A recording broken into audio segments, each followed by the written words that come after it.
Peace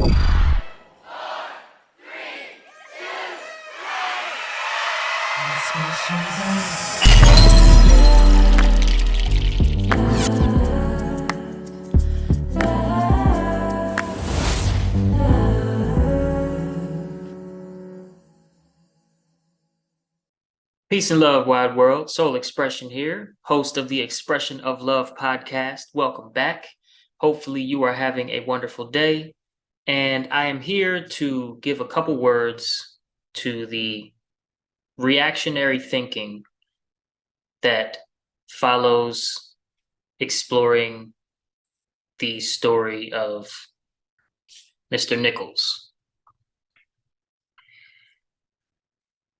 The reactionary thinking that follows exploring the story of Mr. Nichols often is going currently, at the time of this recording, something like this. All cops are the same. All cops are white supremacists. Therefore, this was an act of white supremacy.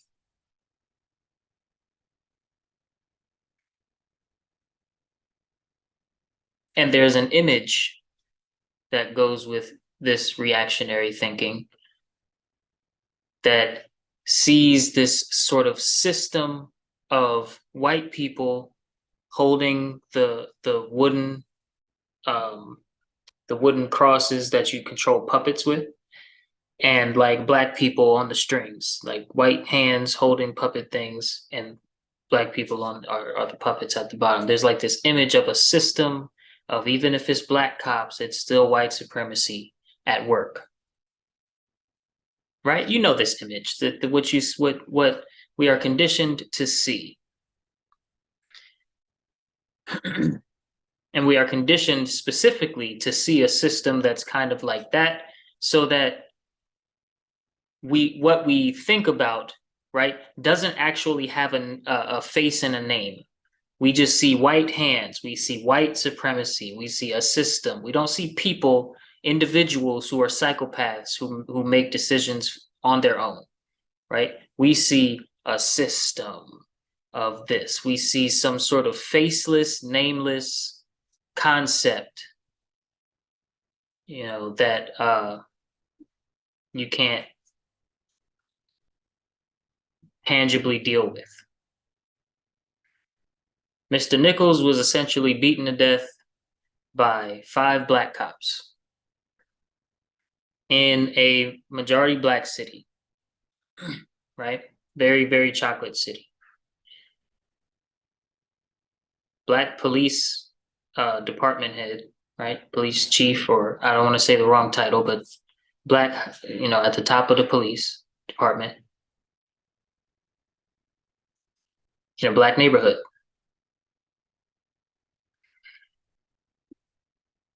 That does not smell like white supremacy or some sort of system that cares about skin color. That doesn't taste like a hate crime.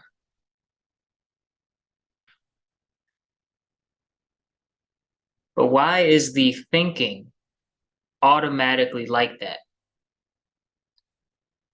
Is it far-fetched to suggest that the reactionary thinking may have been implanted in you like that for a very easy to understand reason, which is to maintain a power differential between those who know the truth and those who do not?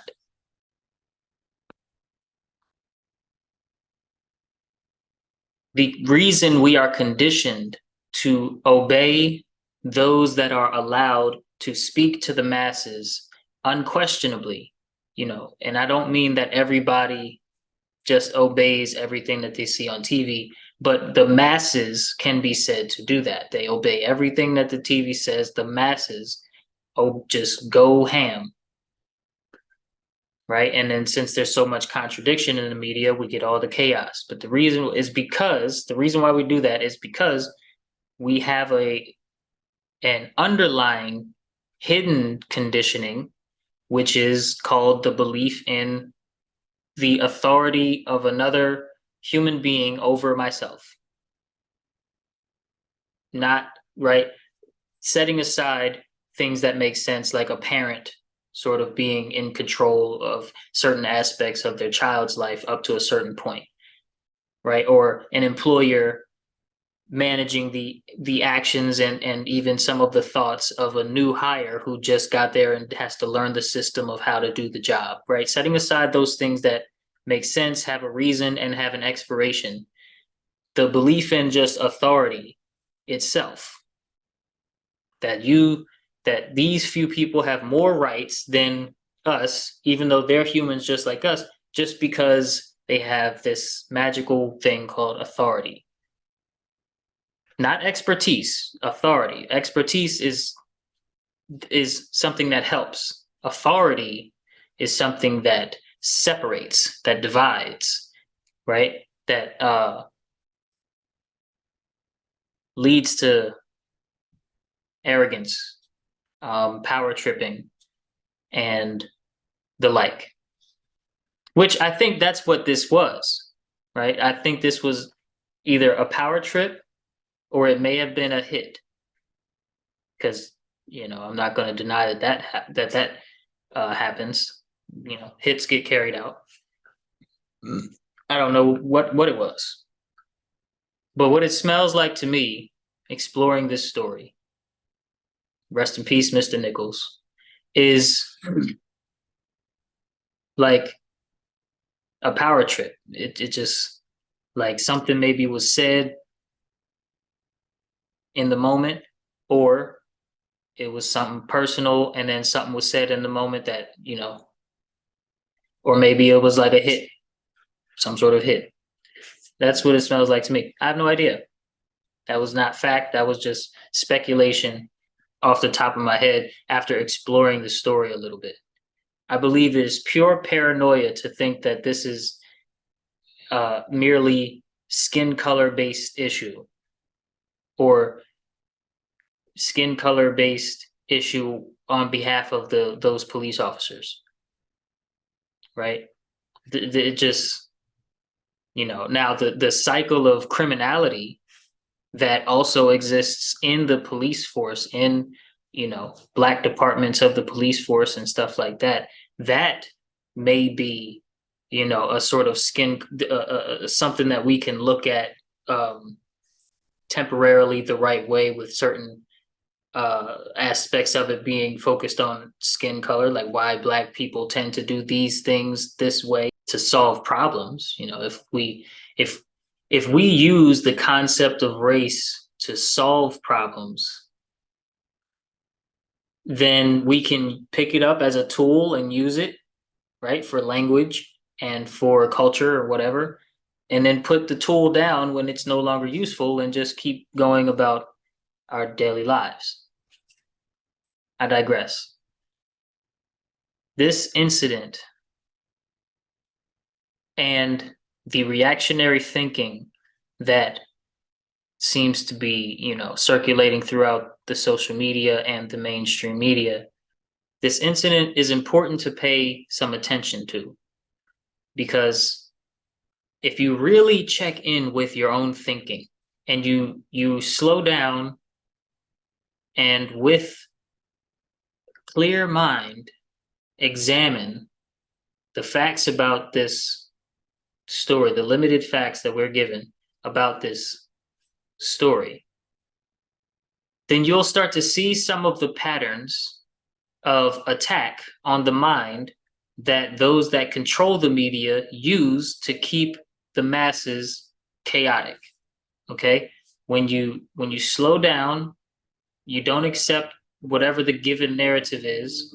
You slow down, you do some observation and thinking for yourself, you start to see how the media is used and designed to, right? One of their most used and major tools is repetition, repetition, repetition. Keep repeating the same story, keep repeating the same interpretation of the story. Hi, I'm Fox San Antonio's Jessica Headley. And I'm Ryan Wolf. Our greatest responsibility is to serve our Treasure Valley community, Eastern Iowa communities, Mid-Michigan community. We are extremely proud of the quality, balanced journalism that CBS 4 News produces. But we are concerned about trouble and treatment of irresponsible, one-sided news stories plaguing our country. The sharing of biased and false news has become all too common on social media. More alarming, some media outlets publish these same fake stories without checking facts first. The sharing of biased false news has become all too common on social media. More alarming, some media outlets publish fake stories simply aren't true without checking facts first. Unfortunately, some members of the media use their platforms to push their own personal bias and agenda to control exactly what people think. And this is extremely dangerous to our democracy. this is extremely dangerous to our democracy. This is extremely dangerous to our democracy. This is extremely dangerous to our story, democracy.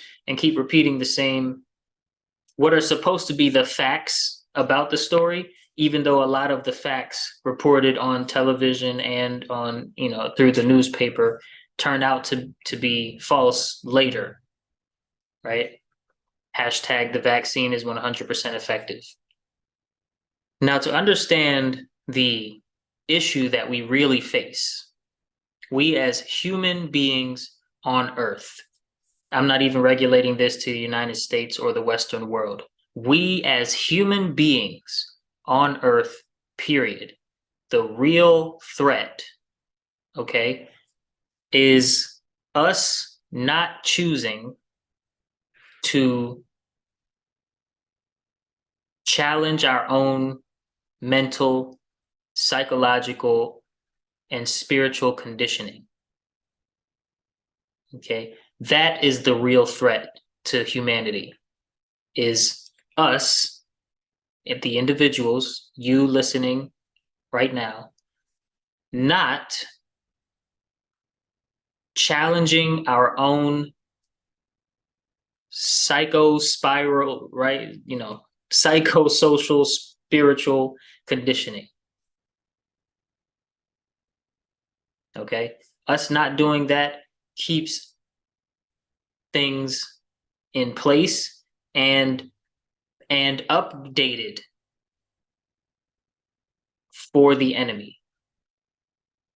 When we don't challenge our own conditioning and really get to the truth, and then right, and then in knowing better, doing better.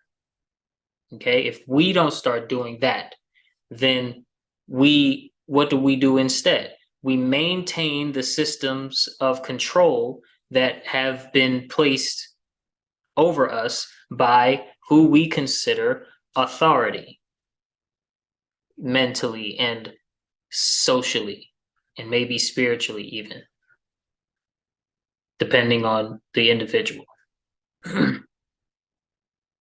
And what does challenging your conditioning really even mean? Challenging your conditioning, first and foremost, probably should start and it should include stillness practice. Because the very first modes of conditioning, that pretty much all of us get, is we are conditioned to talk inside our head all the time about everything. That's some of the earliest conditioning you get, is always be thinking. So always be either talking out loud or talking in the head. And even when you're talking out loud, you're still talking about something else in the head. That is one of the layers, okay, of keeping you and I enchained, that can be challenged with your actions on your own. Just develop some sort of stillness based practice. I would call it meditation, but that word is, very often misused and misinterpreted. So just some sort of stillness practice, whether it's meditation or something else. Okay, stillness. Intentional stillness, not still, not daydreaming on accident, but intentional stillness. Another thing is reading, picking up books that explain the truth and reading them. Depending on who you are, your reaction to this new habit will be different, but you got to do it. Challenging our conditioning means knowing how to say, I don't know. We have lost the ability to say, I don't know. Okay. We are so afraid to get the answer wrong. And in school, we are often taught not to say, I don't know, to try. And then we try and we get it wrong. And then they say, 0 points, or F, you get an F, you got it wrong. And so we, getting it wrong.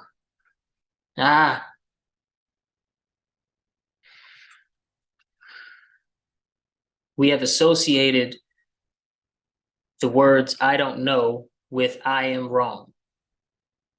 And so we have to undo that thinking. It's a very deep thinking. We have to undo that thinking. Challenging our conditioning means establishing a real living relationship with the divine. In whatever form that really, really does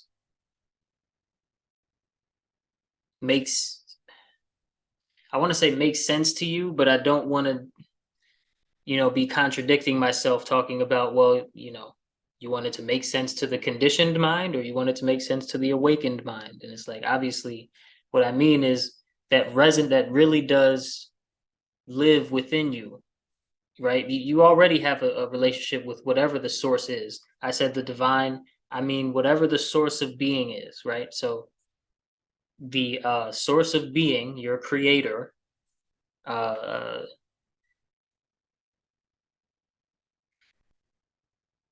establishing a living relationship with that. And that's another thing that we are sort of discouraged from doing, because there's a certain moment in your life where it's not cool to believe in something higher than self, because selfishness is very abound, and what's cool is figuring out how to make this life work for you, not how to work for God or some sort of higher thing, but how to make the higher thing work for you.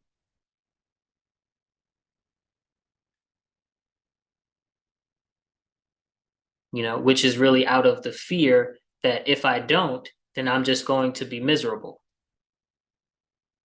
Right? That's a deep-seated thought that we have to undo, is the thought that if I don't make God work for me, or if I don't make the world work for me, then I am going to be miserable. It's like we make a decision about that in our minds and use that to justify a lot of the ways that we either perpetuate or enable bad behavior. No one should be brutalized, like that.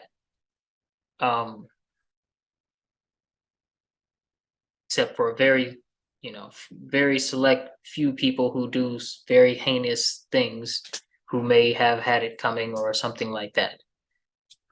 Some sort of karma. Nobody should be, brutalized like that, to where you're dying days later in the hospital. It's not right. But what's a way bigger threat than these rare occurrences where cops are doing this type of stuff? And I'm not saying, that the police state is a good thing. I do not believe in I never have sort of believed in the police state. I just talk about how the reactionary thinking and connecting it immediately to racism all the time is harmful, because that is harmful. When I say at the end of these videos that it's time to take your life back and become your own breakthrough, what I mean is it's time to take your mind back. It's time to really be the example that self-mastery is a thing. To be that example, to be that example, right? Not to know that it's possible and to try and teach somebody else how to do it, or something like that. Just you. That's what love is, right? You just do it. So that's what self-love really is doing self-mastery even when it gets hard, because you just do it. And that's what love is, right? One day you were alive, and then you've been alive ever since. That's love. You just do it.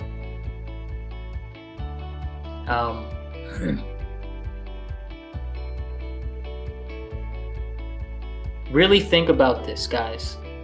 Really just take a step back and see, okay, yeah, I have this concept of if they say it on TV, then that's what the authority said. Yeah, okay, I've been taught my whole life that I've been taught what to think about and what to care about by the media all my life. Okay, let me shut that off for a second. Let me be intentional about saying I don't know, and then moving forth from there where there's unknowns, right? And then flowing with the truth wherever the truth takes you, and then also living in accordance with the truth.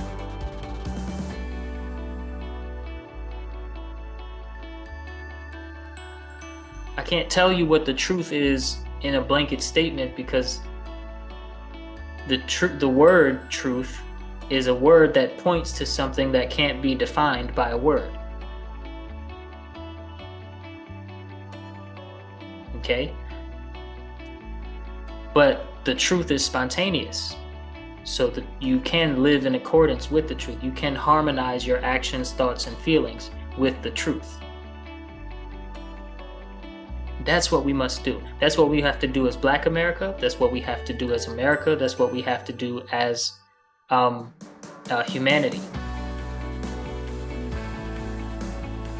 Is live in it, is slow down, admit I don't know, and then learn and go with and live in accordance with the truth.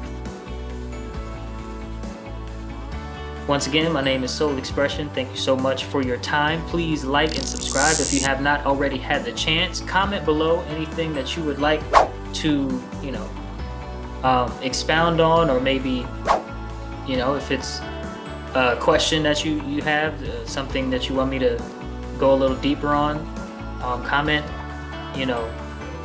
everything that comes to mind in response to this video. I hope that you got something from it. My name again, Soul Expression. Welcome back to the Expression of Love podcast, and I will see you all in the next one. Peace. Expressions of